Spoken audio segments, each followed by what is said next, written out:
ഈ വര കടന്നു വന്നവരാരും അമ്മയെ കണ്ട് മരിച്ചിട്ടില്ലടാ. ഈ റൗഡി ഭാസ്കര പുലിയാടാ പുലി. ഭാസ്കരൻ മുണ്ട് മടക്കി കുത്തിയിട്ടുണ്ടെങ്കിൽ ഇവിടെ ചോരപ്പുഴ ഒഴുകൂടാ.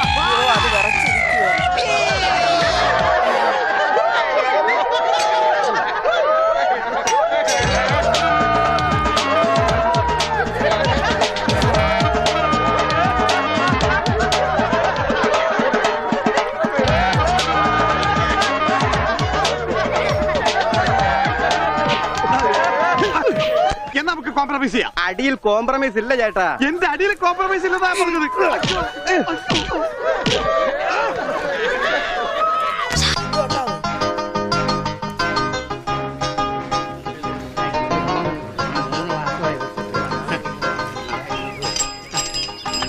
അയ്യോ എന്താ ഇത്? ഒരു ക്യൂ പാലിച്ച എല്ലാവരും ഇങ്ങനെ കൂടി ഞാൻ എന്താ ചെയ്യുക? രാഘവ എന്താ